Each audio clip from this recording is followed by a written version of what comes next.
Hello बच्चों, welcome to SV chemistry.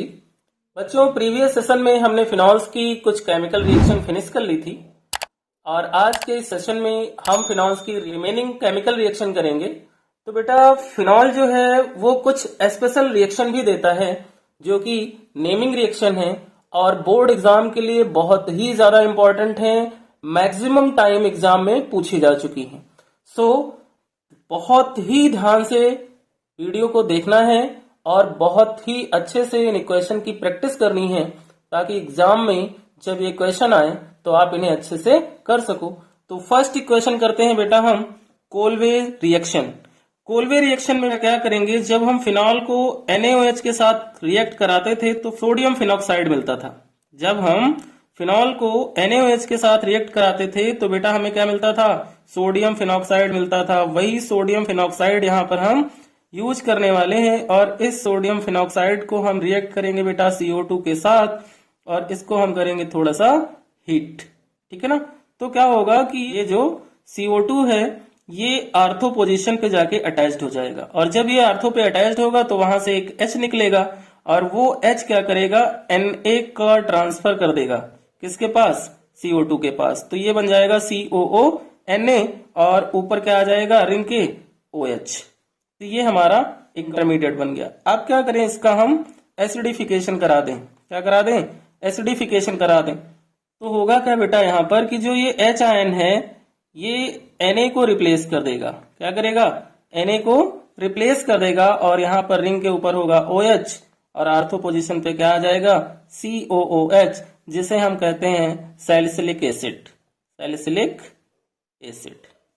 और ये क्वेश्चन बेटा कन्वर्जन में भी पूछी जाती है कि फिनॉल टू सैलिसिलिक एसिड कैसे बनेगा। तो फिनॉल से पहले हम सोडियम फिनॉक्साइड बना लेंगे, फिर CO2 से रिएक्ट करा के इंटरमीडिएट कंपाउंड और फिर उसका एसिडिफिकेशन करा के हम सैलिसिलिक एसिड बना लेंगे। सेकंड इक्वेशन है बेटा रीमर टीमन रिएक्शन।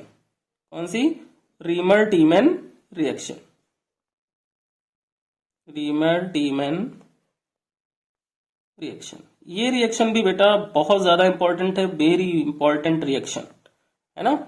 इसमें क्या होता है बेटा, हम लेंगे फिनॉल को, हमने क्या लिया, फिनॉल ले लिया और इस फिनॉल को बेटा हम रिएक्ट करेंगे क्लोरोफॉर्म और NaOH के साथ। किसके साथ रिएक्ट करेंगे, क्लोरोफॉर्म लेंगे और क्या लेंगे, NaOH लेंगे। इसके साथ हम इसकी रिएक्शन कराएंगे। तो NaOH का जो ONA है वो क्या करेगा, OH को रिप्लेस कर देगा, है ना। तो रिंग के ऊपर क्या आ जाएगा, ONA। ठीक है।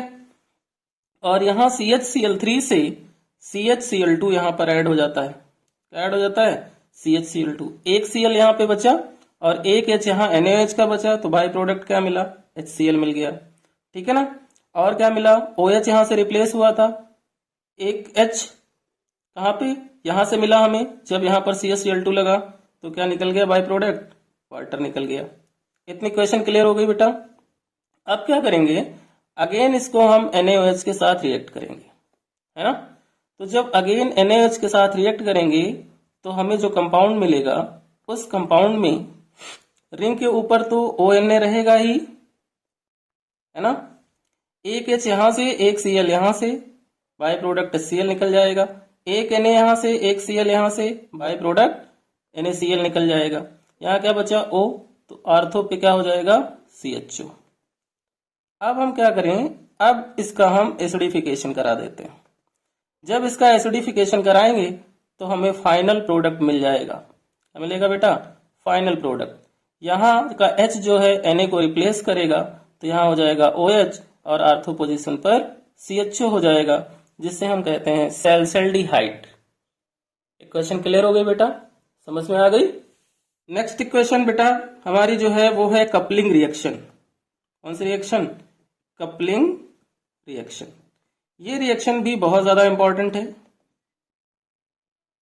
एग्जाम में बहुत ज्यादा पूछी जाती है। कपलिंग रिएक्शन डाइजोनियम साल्ट जो है वो फिनॉल के साथ करता है। क्या होता है कि यहाँ पर हम ले लें डाइजोनियम साल्ट, इस क्या ले लें, डाइजोनियम साल्ट, यानी रिंग के ऊपर N2Cl, ये हमारा हो गया बेंजीन डाइजोनियम क्लोराइड, और इसको हम रिएक्ट करा दें किसके साथ, फिनॉल के साथ, यानी रिंग के ऊपर OH।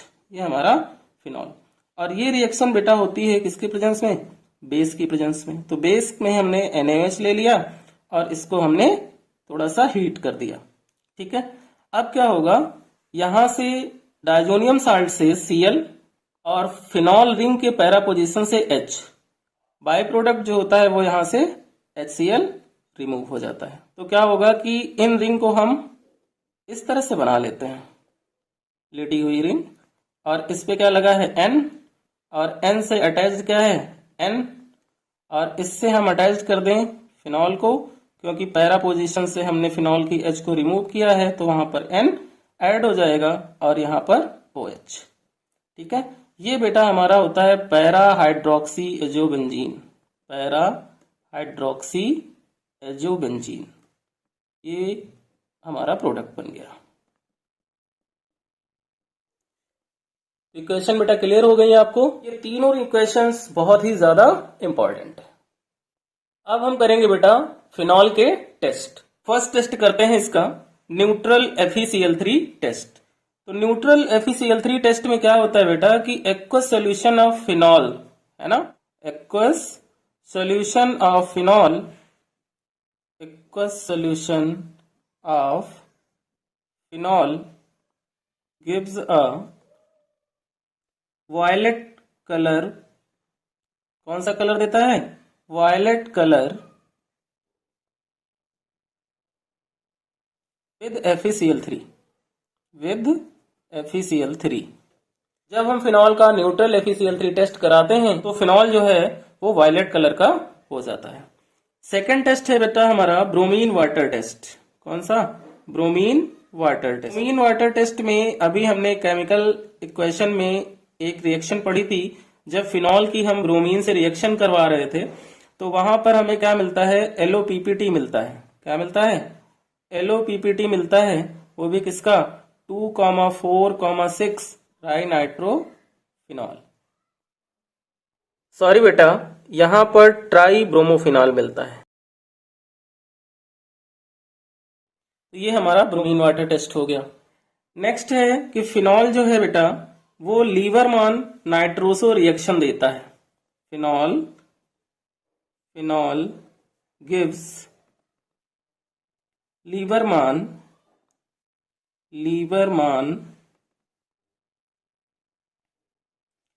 Nitroso reaction. क्या यानी इस रिएक्शन में क्या होता है कि फिनॉल जो है बेटा वो सबसे पहले रिएक्शन करता है इसके साथ, NaNO2 के साथ। किसके साथ? NaNO2 के साथ, वो भी एक्सेस वाटर। तो यहाँ पे हमें मिलता है रेड कलर। क्या मिलता है? रेड कलर मिलता है।